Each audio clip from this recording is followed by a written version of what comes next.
Sharpe's Battle by Bernard Cornwell. Read by Rupert Farley.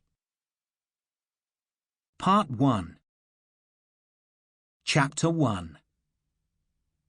Sharpe swore. Then, in desperation, he turned the map upside down. "Might as well not have a bloody map," he said, "for all the bloody use it is." "We could light a fire with it," Sergeant Harper suggested. "Good kindling's hard to come by in these hills." "It's no bloody use for anything else," Sharpe said. The hand-drawn map showed a scatter of villages, a few spidery lines for roads, streams or rivers, and some vague hatchings denoting hills, whereas all Sharpe could see was mountains.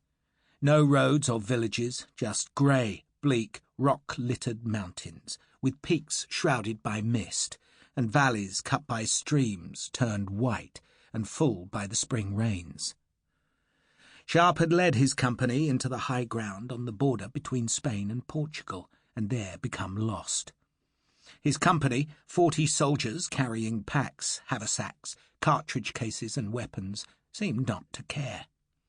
They were just grateful for the rest, and so sat or lay beside the grassy track. Some lit pipes, others slept, while Captain Richard Sharpe turned the map right side up, and then, in anger, crumpled it into a ball. "We're bloody lost," he said, and then, in fairness, corrected himself.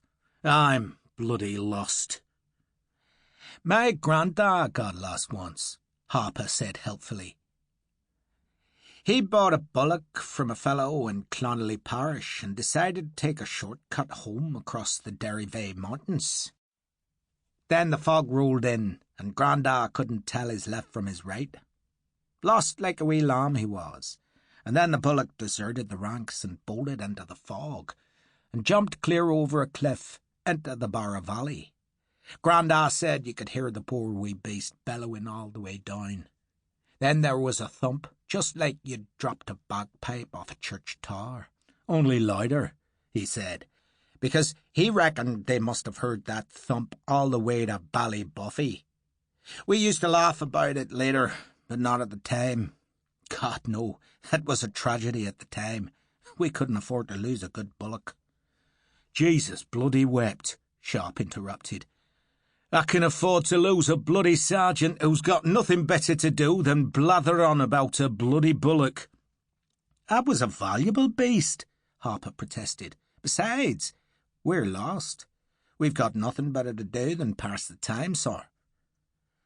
Lieutenant Price had been at the rear of the column, but now joined his commanding officer at the front. "Are we lost, sir?" "No, Harry. I came here for the hell of it, wherever the hell this is." Sharpe stared glumly about the damp, bleak valley. He was proud of his sense of direction and his skills at crossing strange country, but now he was comprehensively, utterly lost, and the clouds were thick enough to disguise the sun, so that he could not even tell which direction was north. "We need a compass," he said.